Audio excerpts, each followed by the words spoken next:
as you said, as part of Digital India, we have to address three key aspects: digital infrastructure, whether public services are being delivered to citizens in effective and efficient manner, and whether citizens have been empowered. I'll try to share with you some thoughts on the Passport Seva project, which is one of the mission mode project of the National E-Governance Plan. The project was conceptualized sometime in 2007-8, but the real implementation took place between 2010 and June 2012. Now the project has been live for the last 2 years. This is very unique and I would say global and universal e-governance program. Any Indian citizen who is whether residing within India or outside India, he applies and gets passport using this platform. Similarly, there is no age, there is no region bar. So a child who is just a day old and somebody who is 90, or there are applicants who have crossed 100 and they wish to travel abroad for medical attendance or medical treatment, they apply for passport. So it's universal and global scheme. From 5 key perspectives, the project has been successful. Whether it's in terms of ICT enablement, or using PPP as a business model, or in terms of government process re-engineering, security, and finally, I would say change management and skill enhancement and upgradation. The project has been applauded. In terms of increased ICT application, we have a centralized portal. We have status tracking facility for the citizens. We have a national call center. We have integrated with the police department. There is integration with the immigration check post. Now we have integrated with the common service centers. So citizens in the rural hinterland can go to common service center and fill up a form online using the common service centers platform.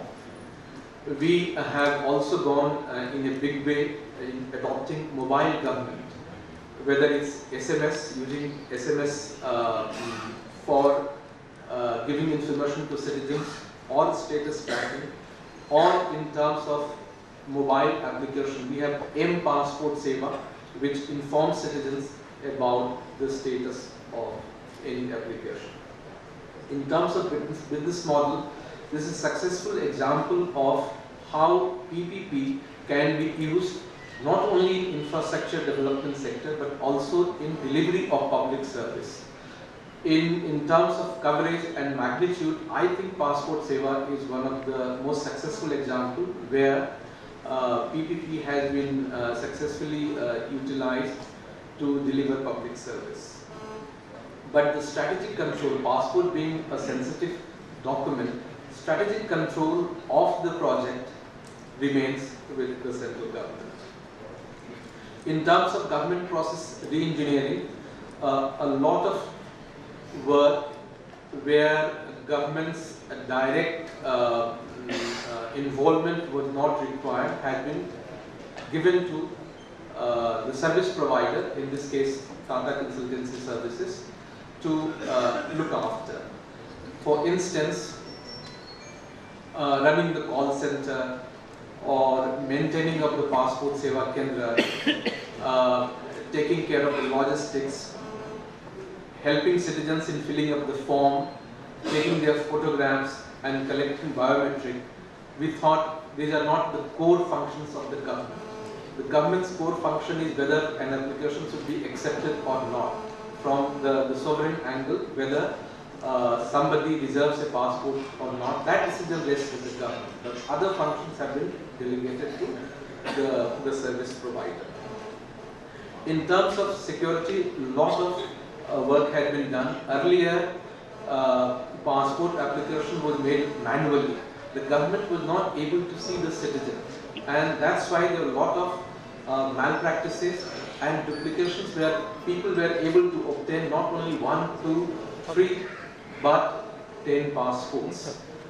Now we do the deduplication. We are also going to, we are in fact talking to Aadhaar whether the unique identity of citizen can be leveraged in grant of passport services.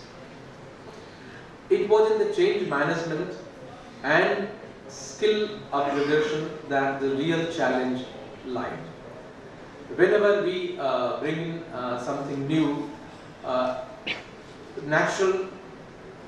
naturally there is some resistance. People do not accept, whether it's citizens or different stakeholders involved. They resisted the introduction of accountable and transparent system. And opposition also came from within. There were staff involved who didn't want the new things to come in passport offices, which will make the whole process transparent and accountable. In terms of skill upgradation, we had to run a massive training program. Some 4,000 people were recruited by the Tata Consultancy Services who had no idea of passport work. They were trained. Some 3,000 police officials all over the country were trained in the new passport application and how the questionnaire has to be filled up. Our staff were trained. Now for last 3-4 months we are training the what's called village level VLEs. The people who run common service center, they are being trained how to fill up passport application. They are becoming a resource person in a group of 5-6 villages. They are becoming knowledgeable about passport work, and they are tending give advice to citizens in the locality. What are the documents required? How one should track the application? What are the other legal complications in obtaining passport? So this we have already done.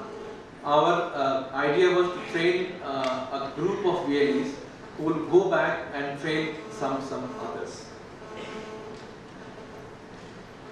I think in today's in the context of this workshop, what is relevant for us also in the Passport Seva, how to create a workforce which can continuously upgrade its skill. So the existing manpower was trained, their skill level was upgraded to keep in tune with the new technology. So to adapt to new technology is another requirement of skilling India. Raising productivity and how people could be made employable in the new context is another challenge of Skill India. In our case, in a Passport Seva Kendra, there was a huge divide between the workforce employed by the Tata Consultancy Services and ours. Most of our employees were in 50s. Some of them, they had no idea of, honestly speaking, computers. Whereas the employees of the TCS, they were in 20s and maybe early 30s. So these people were IT literate, they were proficient in handling ICT part, whereas our people not only, they didn't know, they were resisting any attempt to educate them and give the skill level. So under one roof we had this digital divide. Within one room we had in terms of age profile and the upbringing and the service delivery expectation, there was a wide gap. It took some, I would say, 2 years. I have visited my all offices, 37 offices throughout the country, and I had to engage with, because our cadre was unionized, they didn't want to learn ICT, and they didn't want to pick up new skill. Most of them, they will say, well, I am 55, I don't want to learn new skill to do for another 5 years, new passport seva project that you are thinking. I want to happily retire, and I have done this giving passport for last 30 years. Give me a piece of paper and I will process the application, but I don't want to use this digital signature. In the beginning, there were a lot of rumors also spread about digital signature.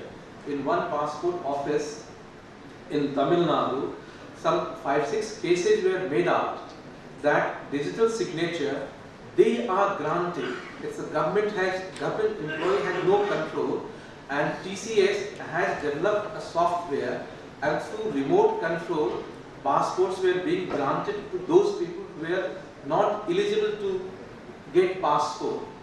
A case was made out, and one day the work was stopped in one passport office.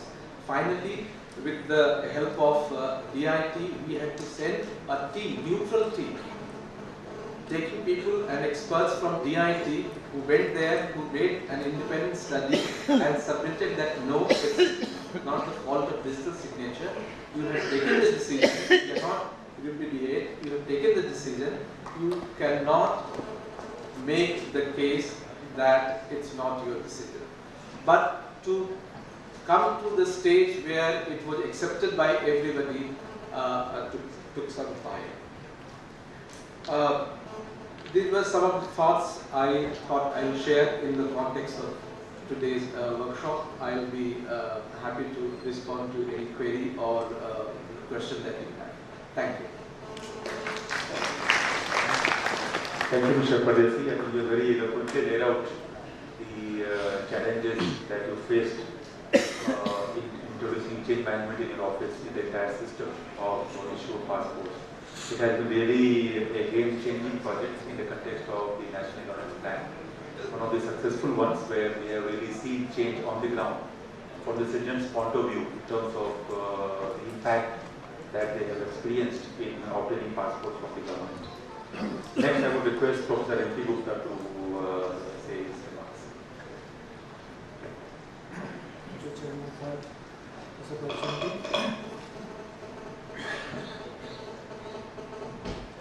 The topic is on skill in the area of e-governance. Skill actually, gives a notion of thinking about some basic awareness about using services. And skill versus knowledge is something I would like to put forth and to become more ambitious in terms of developing facilities and institutions, so that a skill is something inculcated among those who need it, but beyond that, we need to also infuse resources to develop knowledge as well. Now, context is e-governance, and in this context it is very, very important because e-governance is a very complex field of technology and government. Government and government setup is again very, very complex in itself. Anybody who is dealing with government department would require to know a lot of things about government, about procedures, rules and regulations, about procurement rules, about legal frameworks, about public policy if you go at higher level. About technology again very, very complex, and government people, they are not required to really know about technology much, but they should now, because e-governance is going to be something omnipresent. Now it is changing very fast, and technology is not that we invent. Technology is coming from somewhere else. The entire ICT supply chain, technology is happening somewhere else. We are on the other user side. So in this scenario, at least we should gear up to know this, become aware about the speed at which technology is being invented. and also understand the scope of its uses and repercussions. We all know about SMART, social media, mobile, analytics and cloud computing. So again, changing industry very, very significantly. 10 years back, sorry, I think 8 years back, we were thinking about national plan and governance. And at that point of time, all those national projects or additional projects were thought about something else in mind about technology which was prevailing at that point of time. Now we have cloud computing led a lot of things happening around. Now very energy usable that need to be thought about. Now anybody who is involved into project implementation, project conceptualization and implementation need to know a lot of complex things about project management assets. Led by knowledge about, say, private architecture, about government BPR, about IT Act, is very comprehensive, and new bills, electronic service delivery bill, not Act. So then costing is a very very confusing thing. I remember when NIELIT was started, it was the figure that was about 25,000 crores, and 2 to 3 years from then it was revised to 33,000 crores, and recently it was 40,000 crores. Now this should be around 44,000 crores.